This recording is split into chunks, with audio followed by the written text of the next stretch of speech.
Le jour se lève sur un beau matin de fin d'été. J'entends chanter l'alouette. Tout est calme. Je suis assis sur l'herbe, au coin du feu. Sur mes doigts trottine une coccinelle à 7 points.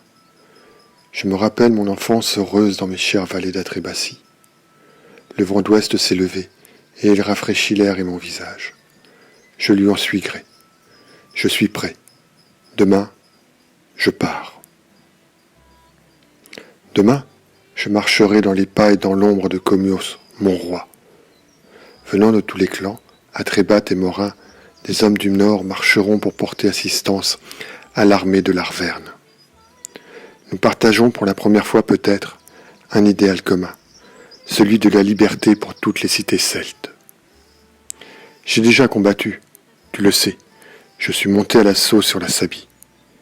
Là, il s'en est fallu de peu pour que les choses aient été différentes, et qu'à l'égal des Teutons et des Cimbres, que nos vaillants ancêtres avaient si souvent repoussés, les Romains, aussi, eurent été défaits. Mon cœur s'est gonflé en explosé pour la première fois ce jour-là. Sur la Sabie, tu étais avec moi. Mais les dieux sont parfois cruels. Peut-être que trop sûrs de nous, nous ne les avons pas correctement honorés. Mais je sais que ce n'est pas le cas pour toi, car tu étais dans mon cœur.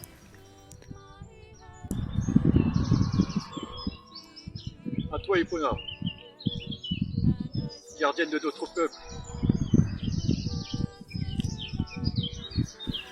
La paix de Rome est venue. Je suis rentré chez nous et je l'avoue, j'ai longtemps détesté Comios pour l'avoir accepté.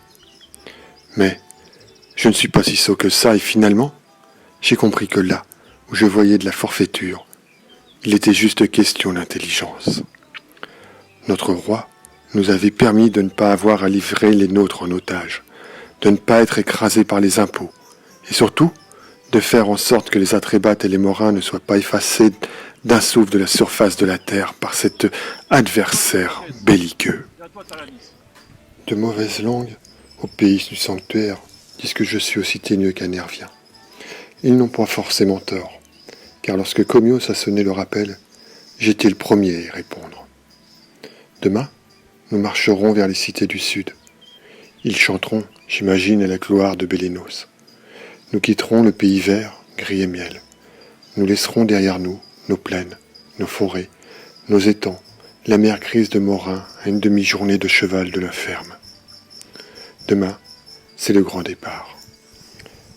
À la naissance de ce jour nouveau, et tandis que le soleil monte dans le ciel, je vais dédier à toi.